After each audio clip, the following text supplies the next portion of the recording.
ये दुनिया विश्वास से ही चल रहा है।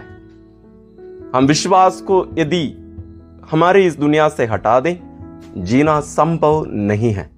हमारे जन्म से लेकर हमारी मृत्यु तक की जो यात्रा हम इस दुनिया में करते हैं, हर क्षण हमें विश्वास करना पड़ता है। किसने कहा है कि मैं अपने माता पिता का ही जन्मा हूं? मैं कोई शक करने के लिए नहीं कह रहा हूं। कहने का मतलब, अस्पतालों में भी हम देखते हैं कि शिशुओं को अदली बदली कर दिया जाता है। जिनको बेटा चाहिए लेकिन बेटी हुई है, तो बड़े बड़े अस्पतालों में नर्सों को या कोई बड़े व्यक्ति को पैसा देकर जो लड़का हुआ है उन लड़के बच्चे को इन लोग चोरी करके लेके चले जाते हैं या बदली कर देते हैं। ये सब अस्पतालों में होता है। और कहीं कहीं एक साथ बच्चे बहुत सारे जन्म ले रहे हैं। गलती से या जानबूझकर भी ऐसा किया जाता है और किए भी हैं इतिहास में। और बीच बीच में यदि हम न्यूज़पेपर या सोशल मीडिया में भी हम ये सब बातें सुनते हैं, पढ़ते हैं। हम एक रेस्टोरेंट में जाते हैं या होटल में जाते हैं, वहां क्या बनाया गया है, कौन बनाया, क्या क्या डाला गया, ये सब हम जांच करने नहीं जाते हैं। हम जाकर बैठकर खाकर आ जाते हैं। विश्वास पर आधारित कार्य है। हम कोई गाड़ी में बैठने जाते हैं, हम ड्राइवर की जांच नहीं करते हैं। हम जाकर उसका एक्सपीरियंस या उसके इतिहास ये सब हम नहीं पूछते हैं। हम जाकर बैठते हैं और आते हैं। विश्वास पर आधारित। ऐसे ही हर कार्य विश्वास पर आधारित चलता है। लेकिन यहां का विश्वास, आज जब हम संत योसेफ के बारे में अत्यंत विश्वसनीय व्यक्ति के रूप में जब हम उनके बारे में मनन कर रहे हैं, ये उस बात पर केवल नहीं बल्कि और एक कदम आगे। इस बात को समझने के लिए हमें पुराने विधान के सबसे विश्वसनीय व्यक्ति, विश्वास का पिता इब्राहिम को हमें याद करना होगा। इब्राहिम पुराने विधान के विश्वास के पिता हम कह सकते हैं। पूरा है वास्तव में, लेकिन हमें संत योसेफ के बारे में समझने के लिए हम कह सकते हैं कि वो पुराने विधान के विश्वास के पिता हैं। तो नए विधान में उनके समान यदि एक व्यक्ति को हम ढूंढें, वो है संत योसेफ, विश्वास का पिता, नए विधान का विश्वास का पिता। ये सब बातें हम क्यों कह रहे हैं? इब्राहिम को हम देखते हैं, वो भी हमेशा यात्रा में रहते थे। एक जगह पर उन्हें रहने ईश्वर नहीं दिए। वो हमेशा नए नए जगह यात्रा करते करते घूमते फिरते रहते थे। संत योसेफ को भी हम वैसे ही पाते हैं। ये सब कारण क्या है? क्योंकि जो विश्वास करता है वो कार्य करता है। इसलिए कहा जाता है विश्वास एक संज्ञा नहीं है, एक नाउन नहीं है, बल्कि एक क्रिया है, एक वर्ब है। ये विश्वास करना, विश्वास का मतलब केवल सोच में नहीं बल्कि एक कार्य में प्रकट होना है। ईश्वर अपने आप को, अपने विचार को, अपनी इच्छा को प्रकट करते हैं। और विश्वास का मतलब है कि केवल मानना नहीं बल्कि उसको अपनाकर उसके अनुसार कार्य करना। संत योसेफ वही किए। इसलिए विश्वास के हम दो मुख्य गुण हम देख सकते हैं। पहला है नम्रता, दूसरा है आज्ञाकारिता। एक नम्र और आज्ञाकारी व्यक्ति ही विश्वसनीय व्यक्ति बन सकता है। एक घमंडी व्यक्ति ना तो विश्वास करता है, ना तो विश्वास कर सकता है, ना विश्वसनीय व्यक्ति बन सकता है।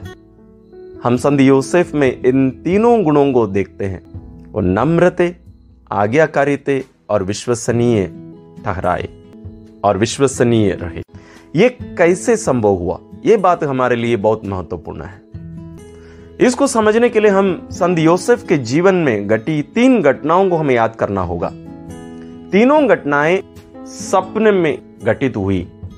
सबसे पहला, जब संत योसेफ मरियम को चुपके से त्यागने के बारे में विचार कर रहे थे और उनके उस रात की नींद में ईश्वर का दूत उन्हें स्वप्न में दिखाई देते हैं और उन्हें बताते हैं, दाऊद का पुत्र योसेफ, आपको डरने की कोई जरूरत नहीं है। आपकी पत्नी जो गर्भवती है वो पवित्र आत्मा से है। और वो नींद से उठता है। दूसरे दिन सुबह जाकर मरियम को, पत्नी को अपने यहां ले आता है। दूसरी घटना, प्रभु यीशु के जन्म के बाद जब राजा हेरोद बालक को मरवा डालने के लिए ढूंढता है, उस दिन रात को भी स्वर्गदूत उन्हें स्वप्न में दिखाई देते हैं और कहते हैं बच्चे और उसकी मां को लेकर मिस्र देश भाग जाओ। और रातों रात वो बच्चा और उसकी मां को लेकर मिस्र भाग जाते हैं। मिस्र में भी यही घटित होता है।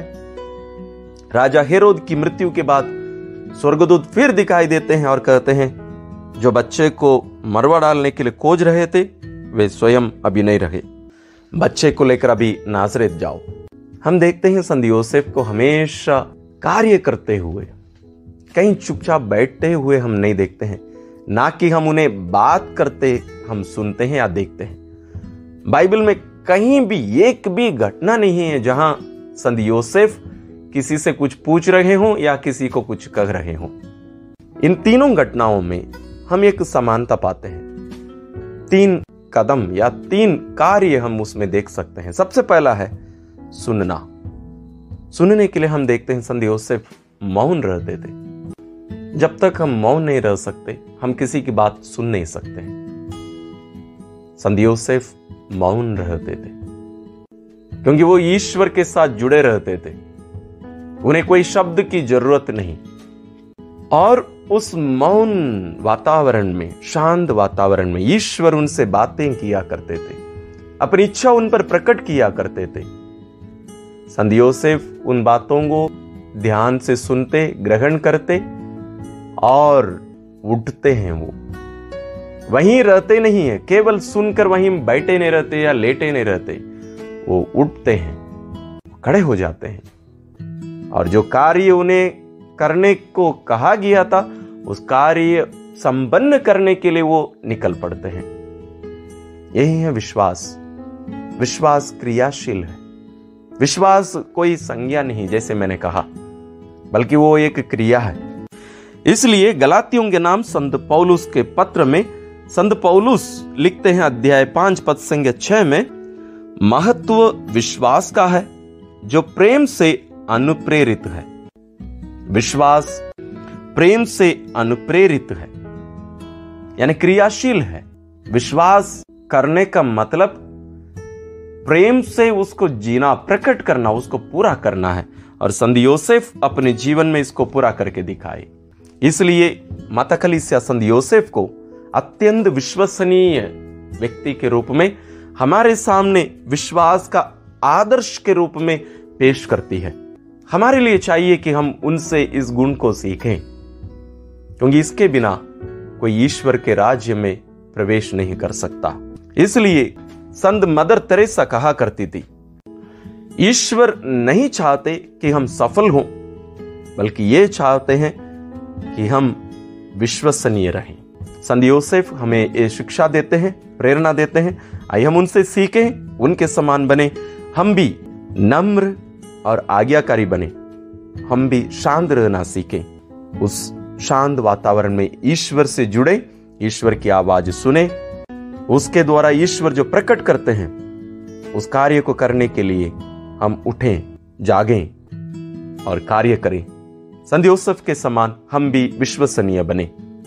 ईश्वर हमें भी उनके समान, उनकी सच्ची संतान के समान हमें भी विश्वसनीय बनने की कृपा ईश्वर हम सबों को दे।